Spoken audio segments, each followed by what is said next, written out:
Hi everyone.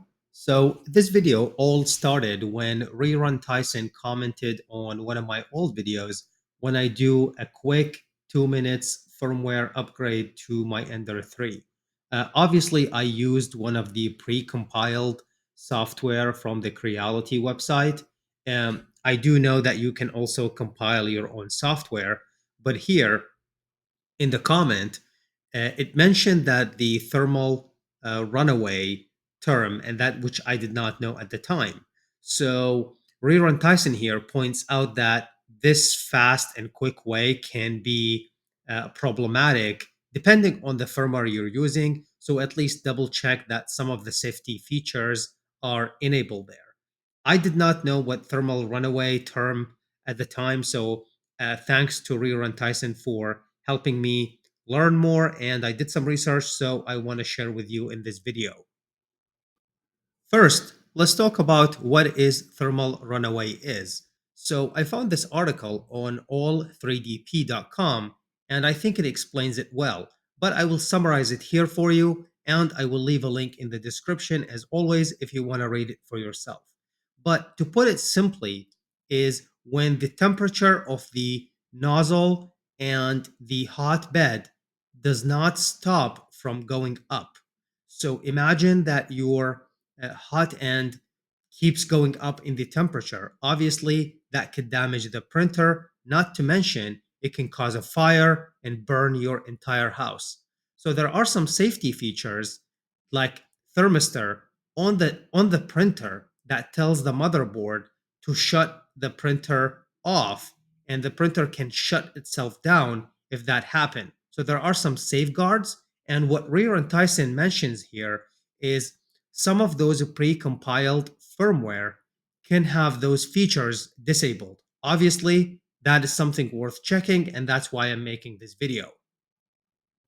In my original 2 minute short video, I was downloading the firmware directly from the Creality website.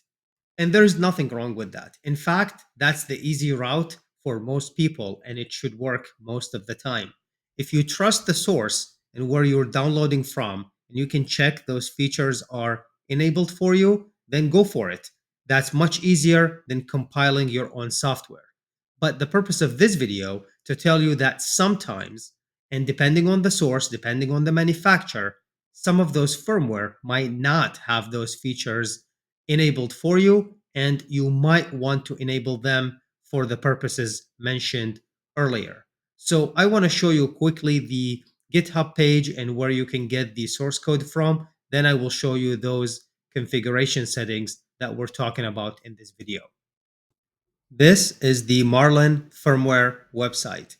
And here, if you go to the download, here where you can download the source code and also get the configuration file, make sure you match the configuration file version to the downloaded firmware version. Here's also the GitHub page for Marlin, and I will leave that in the description as always. Now I'm going to download the code. I will find those configuration for you. Then I will show you those in the source code. So let's do that.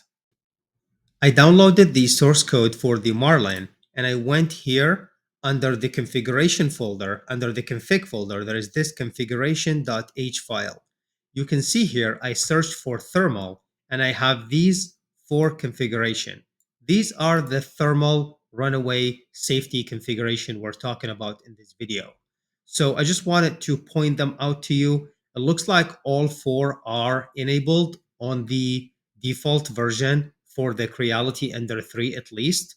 So that's good. And that gives me some assurance that you're safe, probably just downloading from the Creality website.